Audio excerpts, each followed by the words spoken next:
Hello, welcome to the James Cooley Show. It's your life. I'm your host, Dr. James J.C. Cooley. And wow,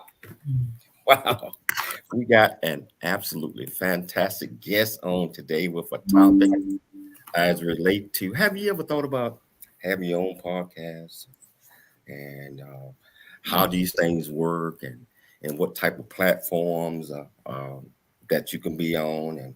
And I'm talking about the whole thing that dealing with podcast and television. Well, we got an expert that's going to talk to us about all of those type of things.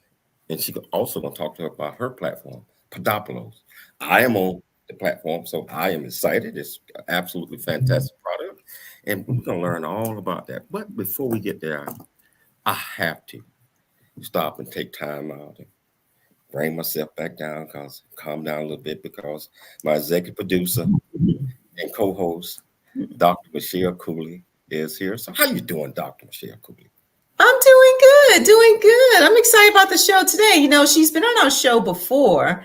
So we're really excited to have her back. And, she is one busy woman and she's got a lot of things going on. I mean, she's got an impressive professional, background. And you talk about entrepreneur, she has done and continues to do amazing things. So we're really excited to get to know about what she's doing currently, what she's done, and just the project she's working on.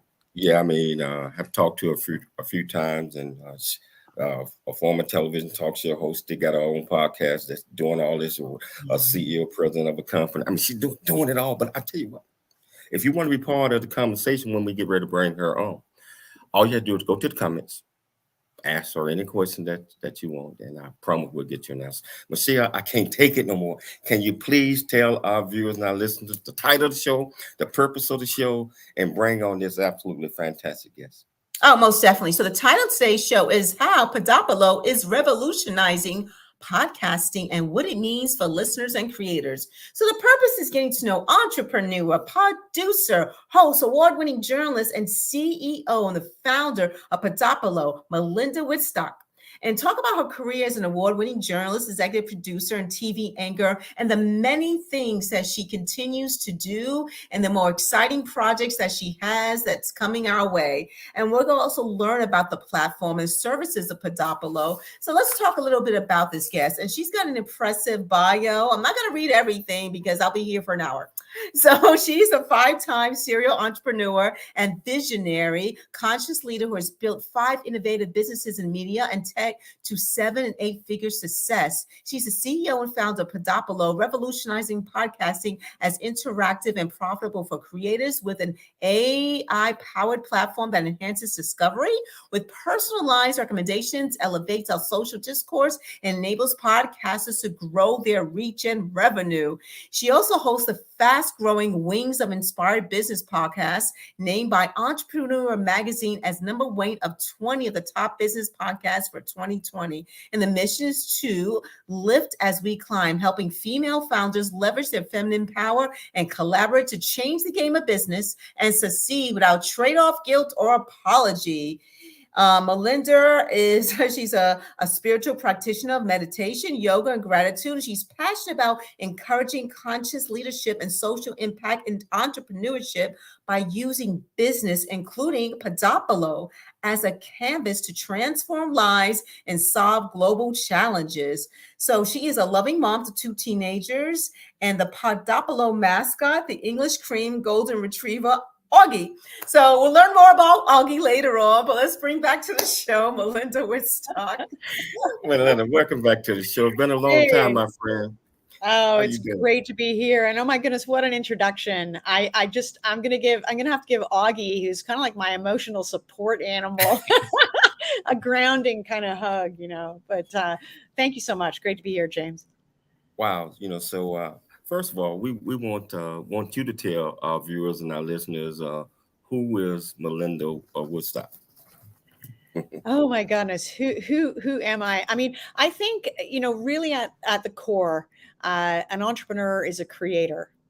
You have an inspiration, you have a vision for something that hasn't been done before, and you're a bit of an alchemist as well.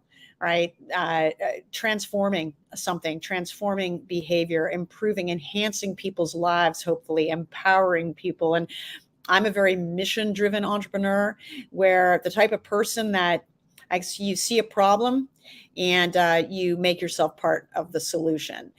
So that would be the shorthand in terms of who I am. I guess who I am as the sum of all the different things that I have done in my life is another way of looking at it.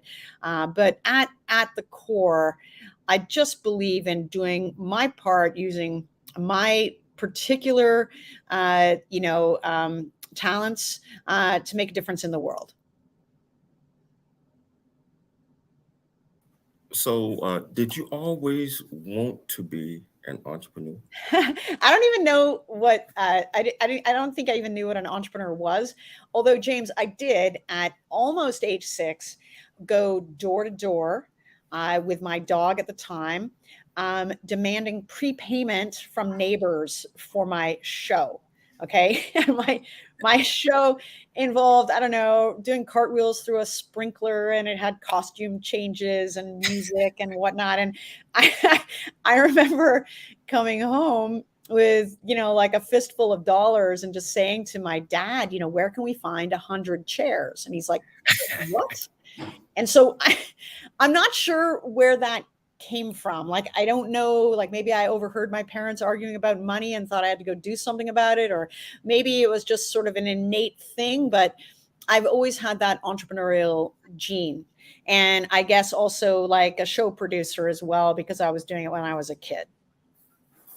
Well, what is the secret? I mean, you've been in the game for quite some time. What is the secret of success as an entrepreneur? How do you go about measuring whether you're successful or not? So there's a whole bunch of different things. I mean, there's obviously skills and things that you learn along the way. I'm going to start though from the inside out. To be a successful entrepreneur, you really have to be comfortable with change. You have to be resilient, and really able to be comfortable with failure, because it's part of the process. It's kind of, I'd like to call it fail forward, because that's the core of innovation. It's actually feedback, and not letting, like, just because you tried it one way doesn't mean that it's over for you, or doesn't mean anything negative about you. It just means that, oh, I've got to try it a slightly different way. It's feedback. So there's a certain resilience and a certain mindset that's really necessary to be able to be an entrepreneur, because there's a lot of things beyond your control, frankly. And there's a lot of things along the way as you grow as a person in your own kind of hopefully conscious journey, and as you become more self-aware and all these things, where things will trigger you along the way. And those are opportunities, I've learned, to be grateful, because they're showing you something about yourself that you can heal, or that you can let go, that you don't need anymore, to grow as a leader. So you're turning into being more the lighthouse, and hopefully you're inspiring other people. I think beyond that internal piece, I've come to realize is a significant part of success. It's the thing that allows you, especially when you're really clear about what your values are, and what your value, why you're building a company to begin with, what the mission of that company is, what's its vision, but what are the values that you're bringing into being through that company. At that point, you're hopefully attracting a really great team, and you're aligning them around that mission and around the values, and you're operationalizing those values, so that, not only is your team empowered and they're happy at work, so they're going to be more productive, but also like enjoying the journey, because it is a journey, it's not a destination. They're going to attract more like them. That's going to really show in your in how you interact with your customers, your marketing, all these things. So I have a very kind of inside out view of entrepreneurship. I could talk about all the other things you have to master, around the finances, around the tech, around these things. But I think at the core, it's really who you're being as a person that's going to make all the difference in the world in terms of building a very profitable and sustainable company. Wow. So you started 5 different entrepreneurships and different businesses, of course.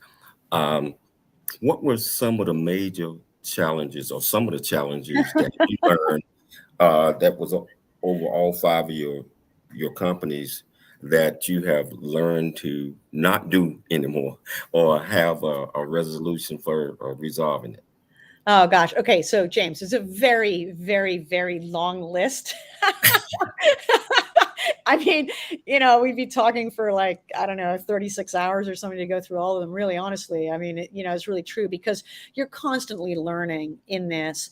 I think some really ones that are very top of mind for me right now, especially as the CEO and a founder of a company that is just entering a period of rapid growth and scaling. It is how to learn to not be the bottleneck.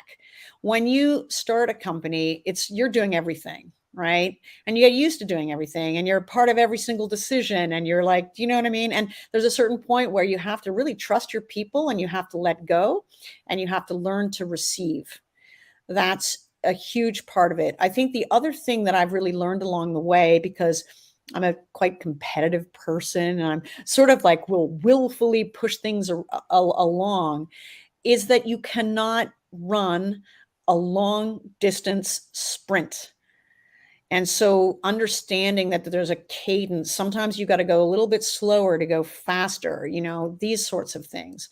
I think the biggest single growth for me as a leader, though, is really understanding how to attract and build a really cohesive team that's aligned on mission, that you have the right players, you've created the right hiring processes and onboarding systems to allow people real ownership in the values of the company and ownership in terms of how it's growing. So it's not a top-down imposition where people are just compliant with values, but they're actually part of living and operationalizing those values. And that's probably the single biggest area of growth for me as a CEO and leader.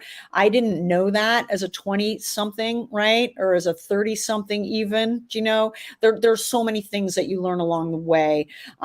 I think those would be the most foundational, and also just really understanding how to build a company that's not siloed, like where marketing and technology are misaligned, that they're both working to different incentive goals and thus are going to clash. How to get everybody in a multidisciplinary company aligned towards the same goals. Wow.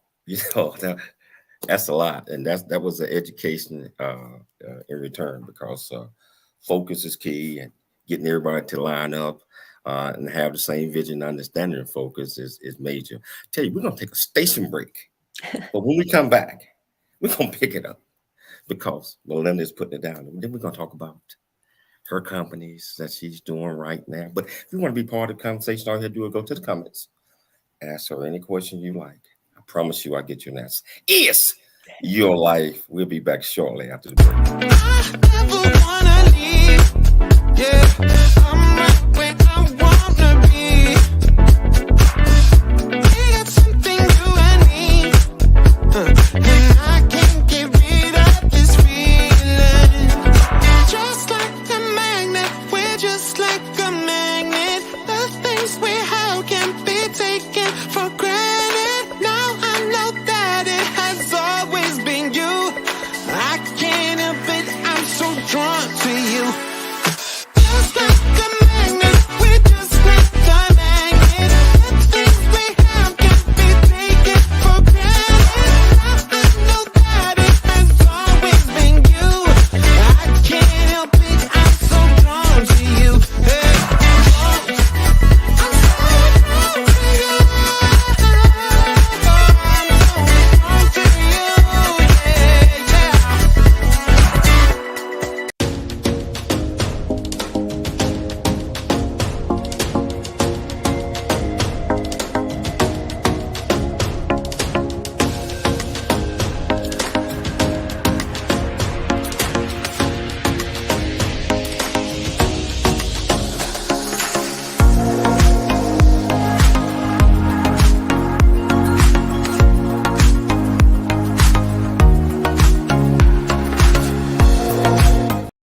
Hello, welcome back to the James Cooley Show. It's your life, and one of my favorite guests here, uh, Melinda Wittstock.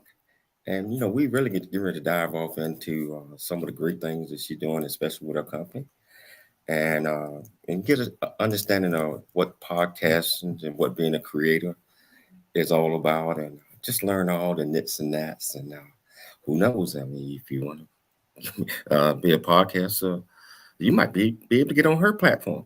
But we'll talk about that in a minute. I want to say a shout out to one of my main man out there, Ray Leonard Jr. How you doing? How you doing, brother?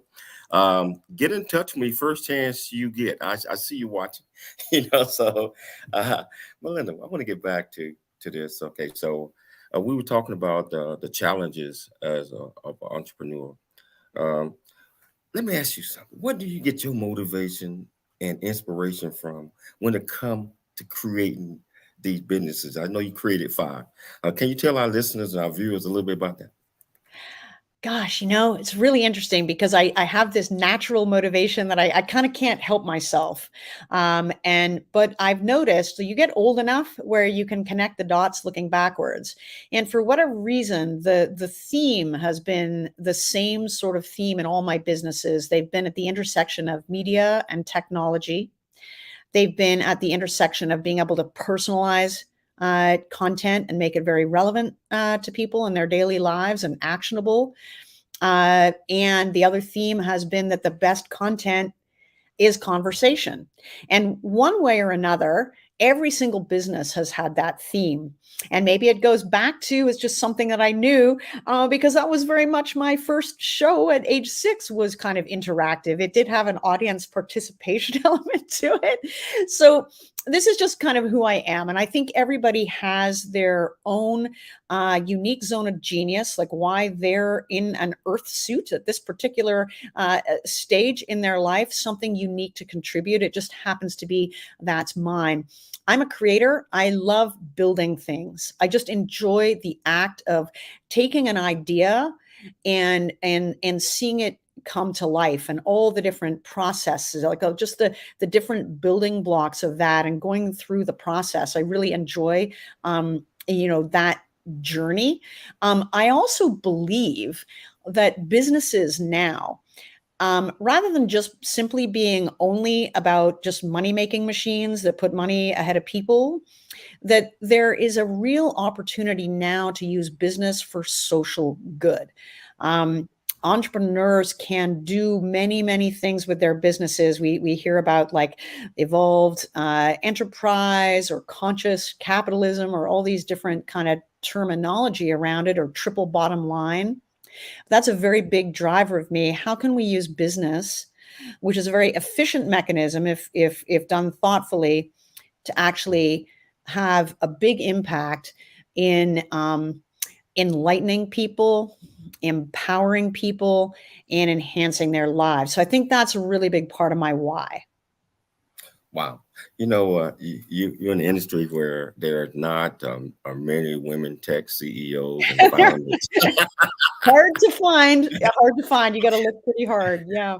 So in that, what you think might have been, what is society looking at? How come the balance haven't been equal, or what you think is going on in that? This is potentially a very long answer as well. I'll try to be brief. Part of it is that, business evolved over thousands of years and was really created by men, right? And men are used to doing business with each other. It's just kind of like a normal thing. Like, hey, I got a great deal. Hey, James, you want to come in on that? You know what I mean? Like that kind of language, that's kind of familiar for men. It's very new in a way for women. When you think that women couldn't even buy houses in the 1960s, or couldn't have their own band, right? That's not that long ago. I think there are some other things too, just in the way that we talk about business. It sort of evolved up as if it was almost militaristic, like the Bible for business was the art of war, and that's alienating to most women.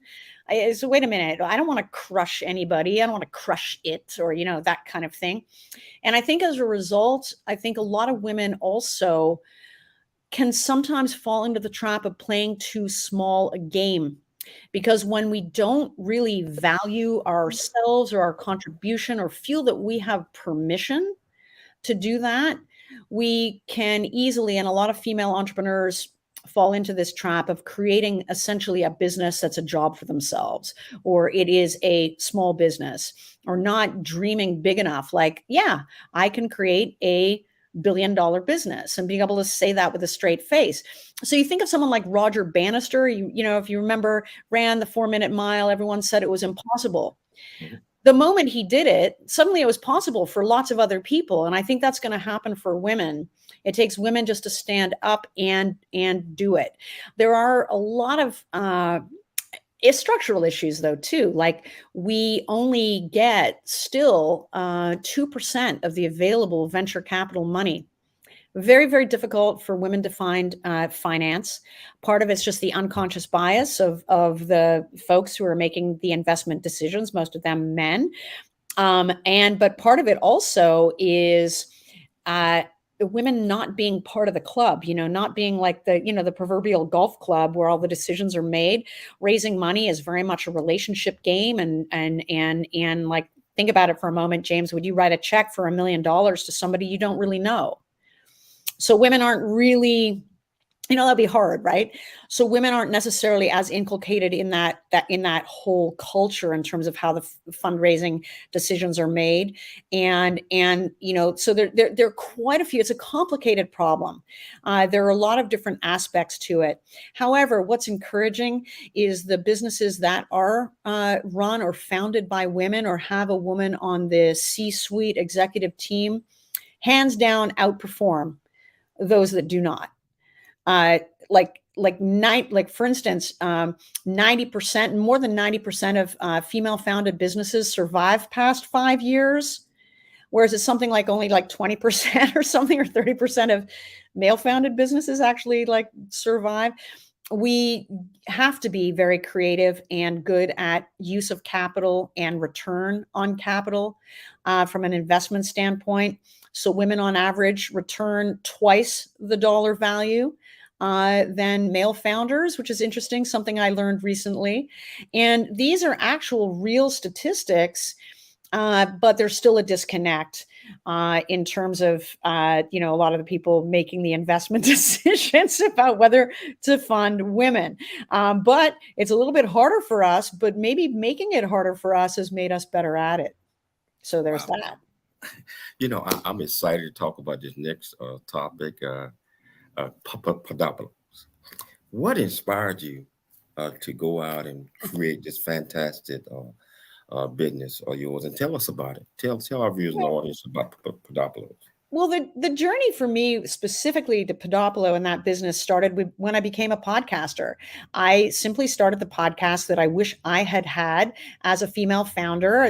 There, as you mentioned, not very many in tech or building billion-dollar businesses or whatever. And I really wanted to affirm and acclaim the journey of female founders, talk to other female founders, catalyze an ecosystem where women, you know, we're really showing up to help each other, whether investing in each other's businesses, buying from each other, promoting each other, mentoring each other, etc. So I just kind of created just for the sheer kind of give forward of it, that I wanted to kind of make a difference. So I started the podcast, and I came to it with all my business expertise, with marketing expertise, proven technology expertise, award-winning content expertise. And it was hard. It was hard to find an audience. It was hard to be discovered up against, you know, the algorithms. Back in the day, it was really only Apple at that point, 5 years ago, to be discovered if you weren't already famous or you didn't start podcasting in 2002 or something like that. It was really I perceived a structural problem. And at a certain point, James, I had 6 different side hustles related to my podcast just to support my podcast. And that's like the tail wagging the dog. That was all upside down and crazy. And it's like, wait a minute, there's something wrong here. There's a structural problem. What can I do about it?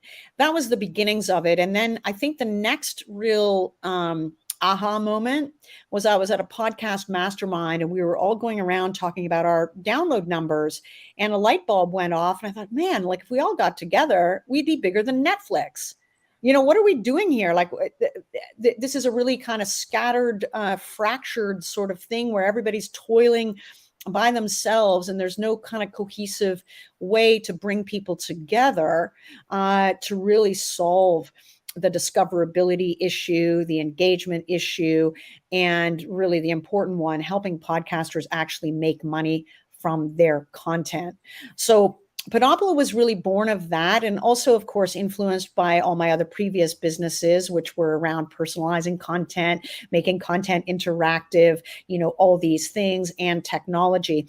I also noticed that nobody had really applied artificial intelligence or AI really to podcasting.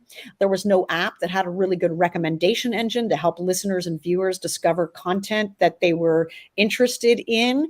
Moreover, be able to connect with friends or have a conversation about it easily, or being able to share content, put what they were learning from a podcast into action. Like, none of that existed. And 98% of podcasters are locked out of being able to make money from advertising. And so through the technology, we really figured out a way to solve all those problems. And I just spotted a massive opportunity. I saw all these giants, Apple, Spotify, Amazon, just not innovating. And I guess just sort of said, okay, nobody's doing it. I guess it's me. I mean, that's pretty much it. Wow. This is so exciting. We're going to take a station break, but when we come back, Melinda, I want you to tell our viewers and our audience how Podopolo has changed the game.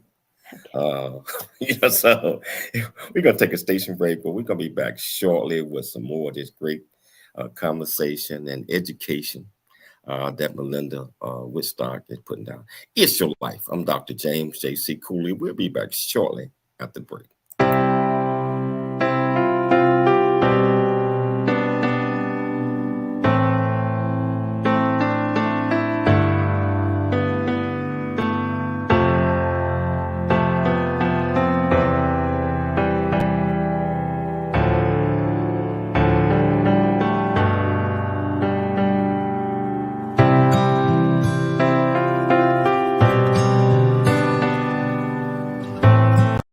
Get a chance to know who you are.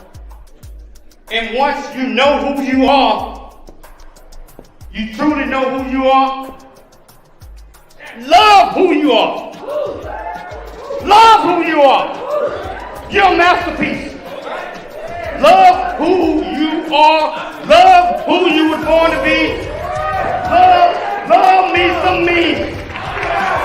That's what I'm talking about. When you leave high school, you gotta know today or tomorrow, hopefully today, what your plans are. Hopefully, there is no bad decision unless there is no plan.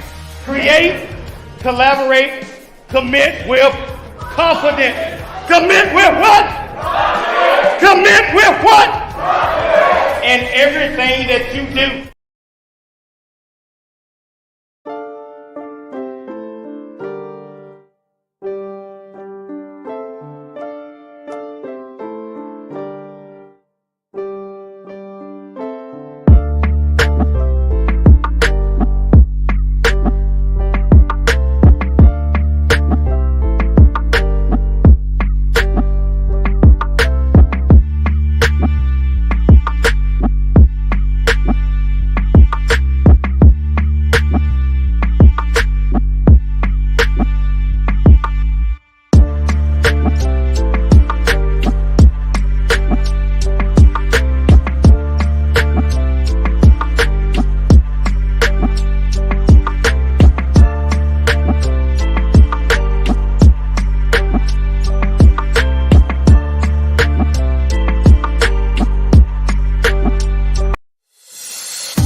Hello, welcome back to the James Cooley Show. It's your life, and I got this, and you all are watching. I see it.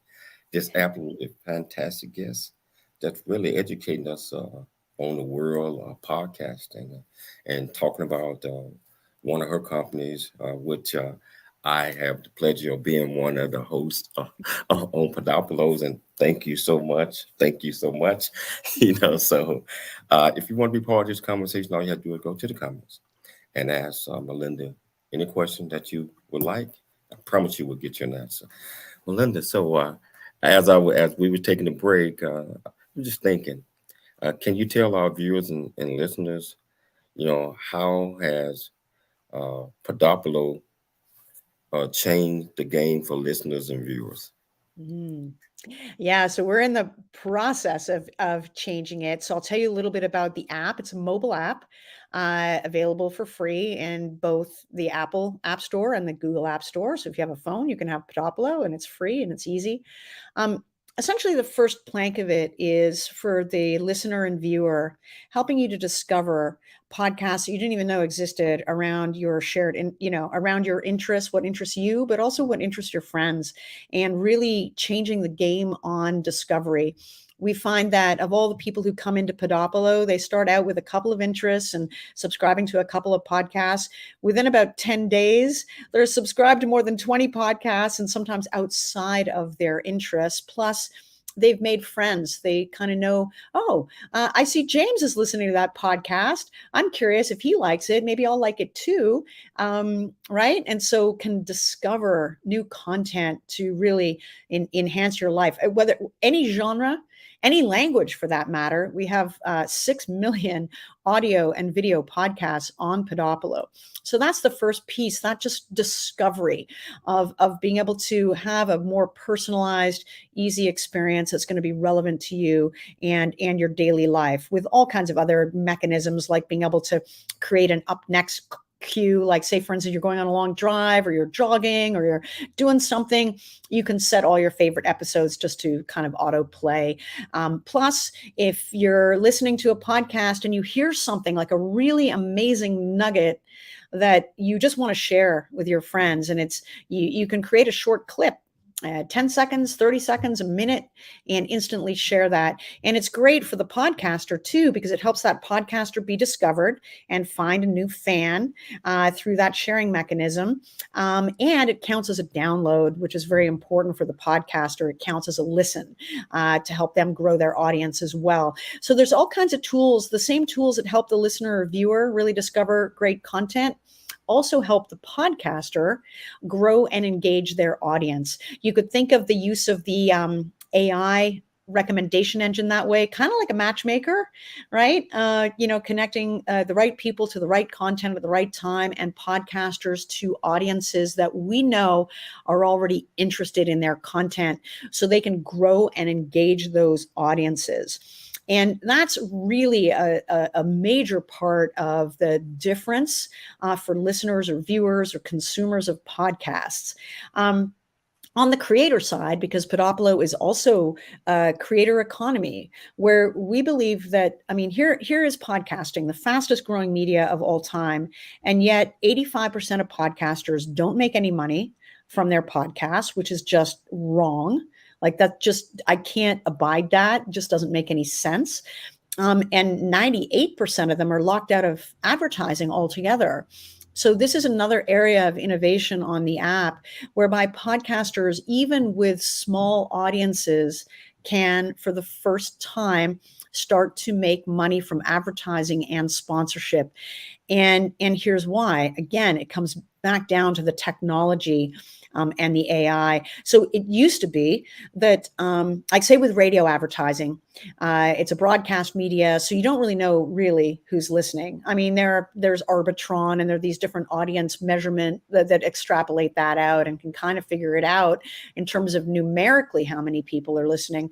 But you don't really know anything about those people. And it's not just demographics and location. It could be like what motivates them. It could be their interests. It could be their circumstance. It could be a whole bunch of different things. Now, as a result of the data, if you actually knew that, say you had a podcast and it had 1,000 listeners, and you knew that 90% of them were pre-qualified for an advertising offer, that 90% conversion rate is much better than requiring a podcaster to have 10,000 downloads, say an episode, which only 2% of the podcast universe have, and maybe only 2% convert, which is like 200 people. Do you see what I'm saying? So it's podcasts up until now have been approached as if they were a broadcast media, when actually it's a digital media, where actually there is a lot of the same thing that allows us to personalize content discovery and send the right people to the podcaster to grow their audience, provide really deep audience insights so podcasters can be more responsive to their audiences. That same piece allows us to deliver for the first time a way for podcasters with small audiences, who will probably always have small audiences actually, because it's a niche medium as well, to actually make money from their content while serving their audiences with ads that are actually relevant to their audiences. So their listeners and viewers aren't like, why am I listening to this ad? This has nothing to do with me. And why is it interrupting this really great podcast? That the ad is actually adding value for the consumer as well. So there's a lot of different pieces of innovation, within Podopolo. And, right now we're an early stage company. I mean, the app is already very differentiated with the social and with the, beginnings of that creator economy and with the recommendation engine and whatnot. By the end of this year, oh my goodness, we're innovating so quickly. And, the really exciting impact is for all the podcasters, like, wow, okay, I'm actually engaging fans. I'm making money. My audience is growing. And guess what? I don't have to be a growth marketer. I don't have to be an SEO expert. I don't have to be this. I don't have to be that. Podopolo is doing it for me. And that's really where we're headed. So you're saying that your app and a lot of other things that your team is doing, it kind of helps take the SEO portion of that out. I think that's what you're saying, because we all got SEOs. Oh yeah, no, it's important to have. I'm not saying that that's not an important part of discovery, but making it really easy through the technology to connect a podcaster to exactly the type of audience that you're looking for. For instance, our audience analytics, James, if you want to see how your show overlaps with, say, a specific interest. I mean, I found out that my podcast, even though it's about women's entrepreneurship, apparently a lot of people who listen to my podcast are also really big comedy fans. And maybe it's because, like, I don't know, I'd like to think I'm funny, but who knows, right? So, I mean, I did do stand-up once, but, once.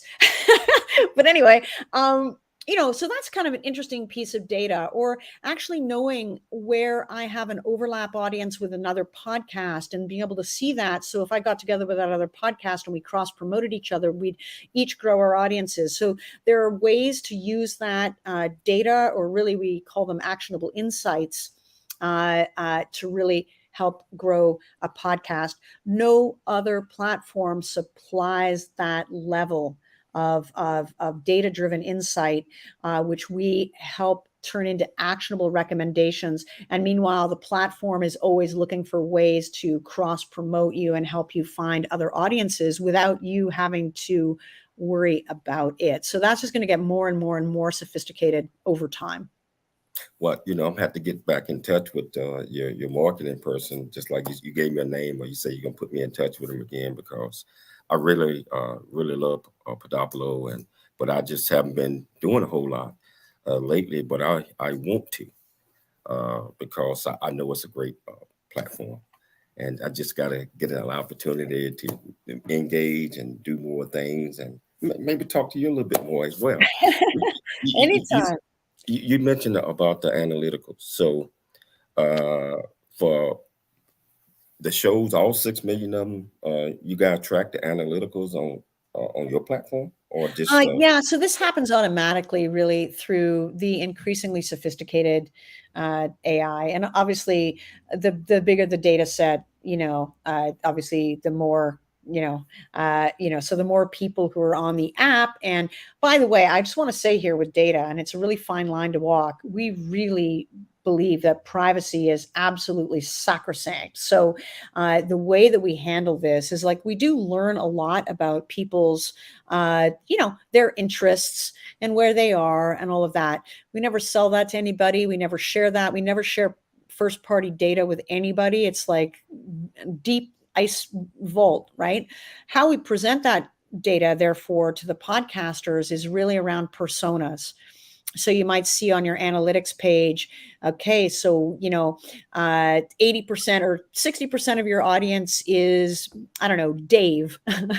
Okay. And Dave listens to podcasts while he's driving, and he's got 2.4 kids, and he's this kind of age, and this is what he likes to do. Right. 22% of your audience is, Betsy, and she, like that. Right. And so that way we can really protect, rather than like, some of the issues that we've had with some of the big tech companies, where you just kind of know that they're just monetizing that data by selling it and whatnot. We don't do that. But we do use it in such a way behind the scenes to make sure that people have a very great personalized experience, and the podcasters can be more responsive to their audiences because they know what their audiences are liking.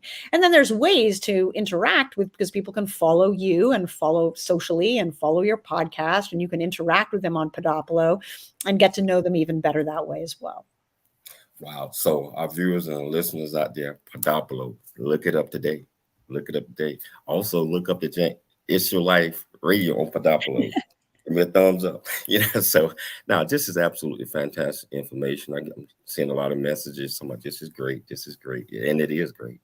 But until they actually go on the app, they are not going to really understand how great it is. So that's why there's so much coming as well. Like, when you're a founder, I think one of the biggest challenges too is you have your ultimate vision, and then you have where you are right now. Where we are right now is further along and more differentiated than, when people come on and say, oh, wow, this can do stuff that Spotify or Apple doesn't do and whatnot. But then I have this huge vision of where we'll be. And I remember I had a business mentor once where I was going through this in the context of a different company. And for whatever reason, I was kind of holding back by being out there, really like selling it at the time. And this is like 3 companies ago. And she said to me, hey, okay, so Melinda, I'm going to give you some advice. And I said, okay, awesome. I could use advice. That's great. She said, do you remember your first mobile phone? And I was like, well, yeah, I do. And I was thinking back to the days when I was a correspondent on the Times of London. I was in my early 20s, and I had one of those bricks.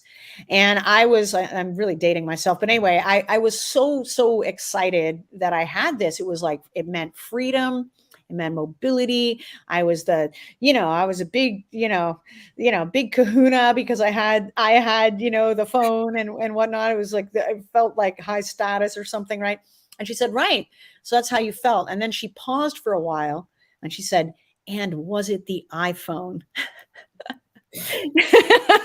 And I'm like, okay, right. And so I always have to continually tell myself is like where we are in this continuum as opposed to where we're going to be even 3 months from now, 6 months from now, a year from now, because the technology is continually evolving and we have so many really exciting plans, just even around accessibility, for instance, for people who might be blind and want to be able to control the app entirely by their voice, or people who are deaf but want to be able to listen to a podcast. I mean, there's a lot of different areas in which we plan to innovate.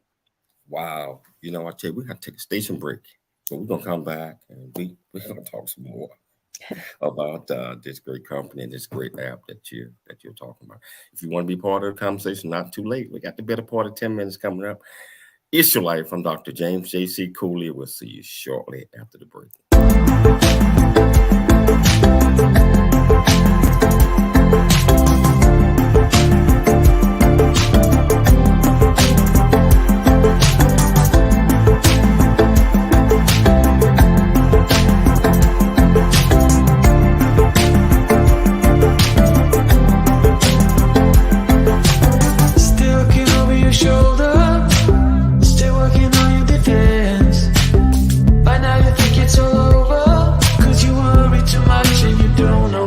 Fight against. And if you want my opinion, I'll let it take me away. Only relief is the 4 on the floor and the crowd that goes, oh.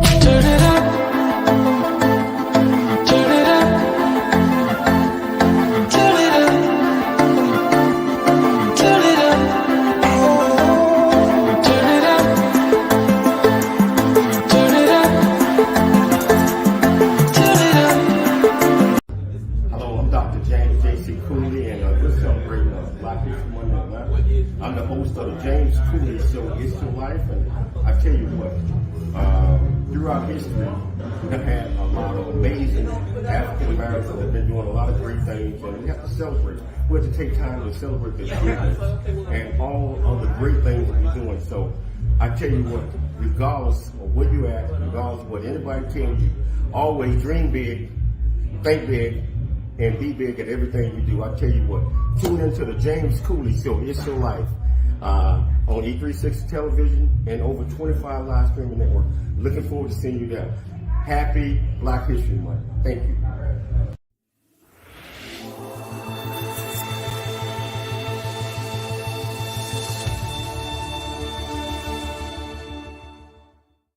Welcome back to the James Cooley Show. It's Your Life, and I tell you, I'm just really enjoying this conversation, and I'm the education as well. I mean, because it's always nice to hear from the founder, especially certain technologies that they're working on and putting out there to the public, and this is a great platform. And we're going to continue now. Just like I said, if you haven't looked up the app yet, you might want to do that. And, just follow. You can find everything. She got over 6 million podcasters on there, so just look it up. They can still be part of this conversation. Melinda, we got a question from Clement Johnson. So, are you finding tech companies interested in having a podcast? Sorry, I didn't hear the question. He got, are you finding tech companies interested in having a podcast? Oh, yeah, increasingly. It's interesting. A lot of major companies, brands, businesses, and whatnot are increasingly seeing podcasting as a great way to market their business.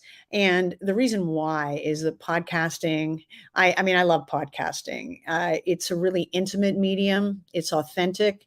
The best ones really have great, not only interviews like what James does here with this show, but also really great storytelling and such.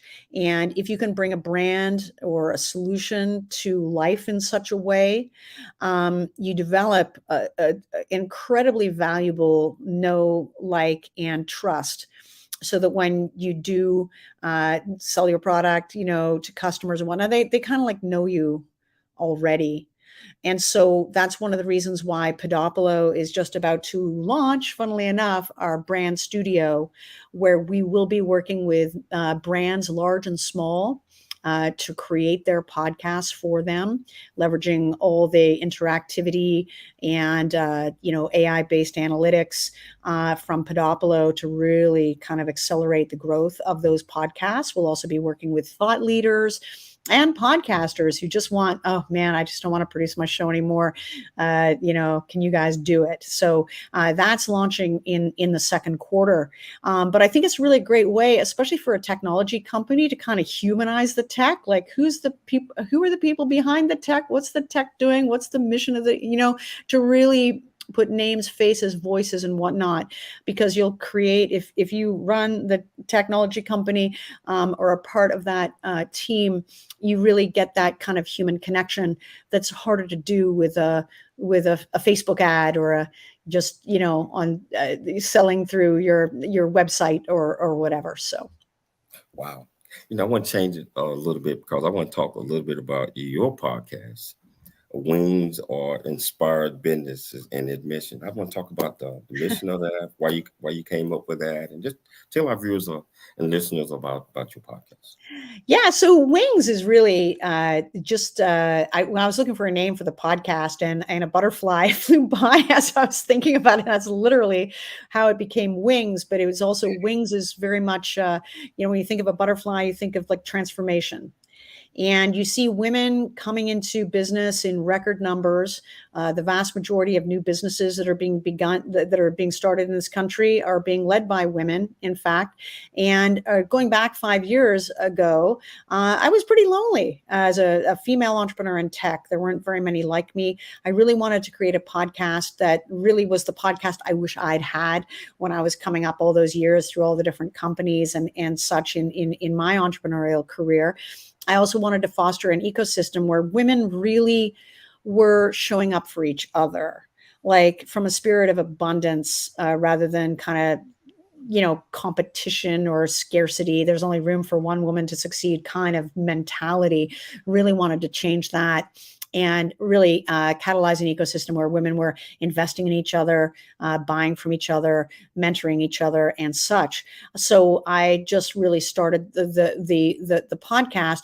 The inspired business, though, is inspired is a critical word in this, because my whole thesis of entrepreneurship and the people who succeed come from ultimately a place of increasing awareness and inspiration. And so what is the link between business growth and personal growth? And this is something that we explore a lot on the podcast in terms of what's the mindset, or maybe even heart set, that you need to really succeed. Because as you start to shed a lot of preconceived notions or subconscious limiting beliefs, you find that your business can grow in a way that maybe you never thought possible. So we really get into all of that. And we're almost at 800 episodes now. It's amazing.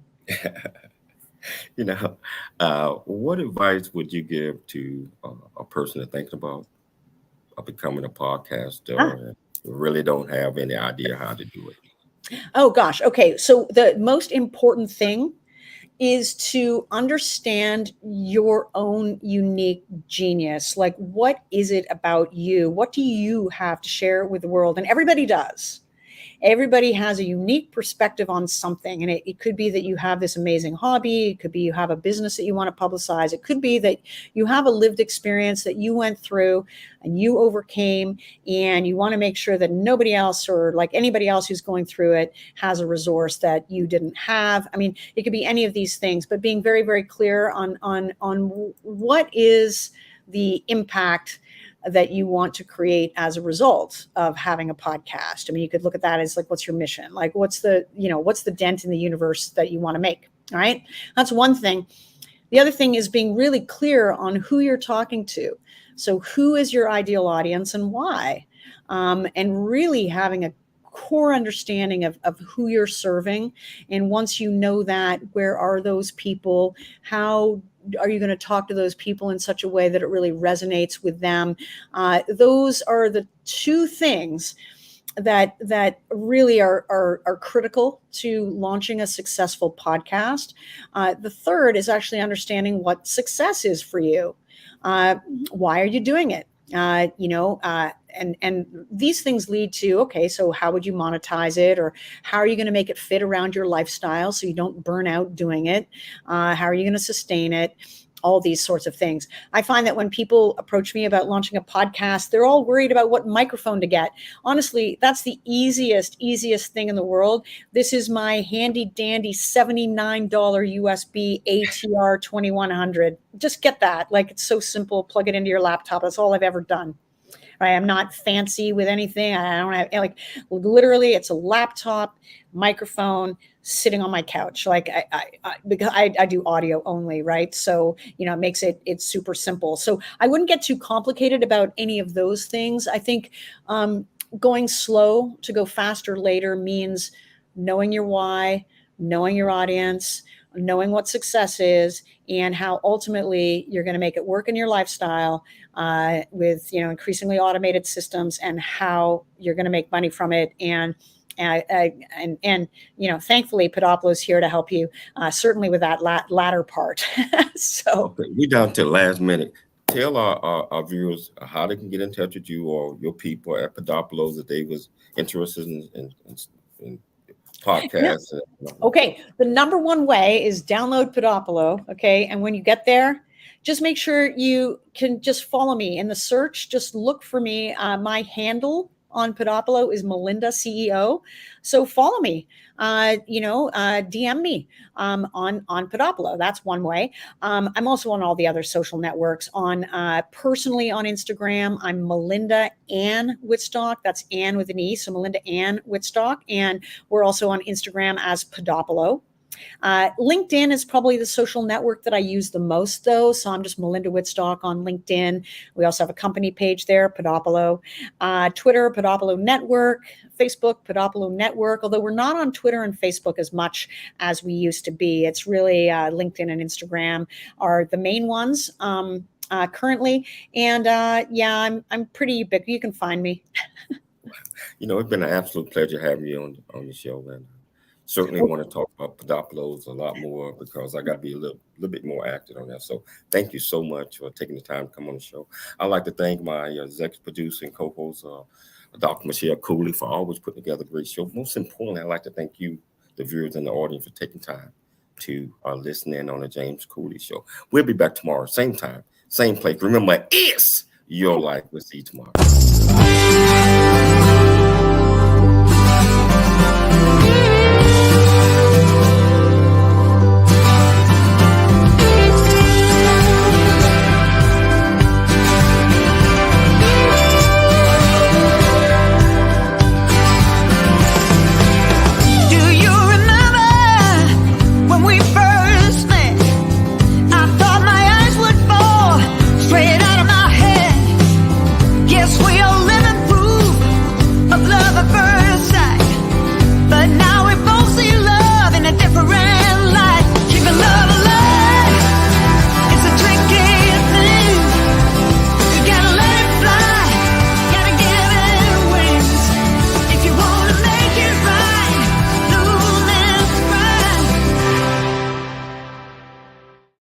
Wow, that was a great show.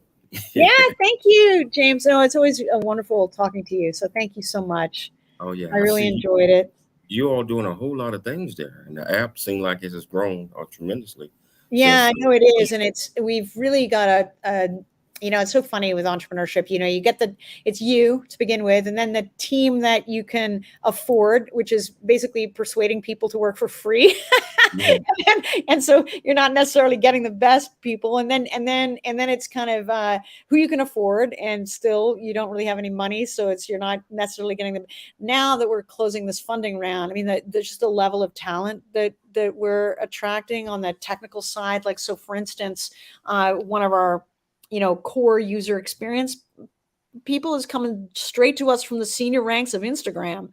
We have people coming to us from Google, from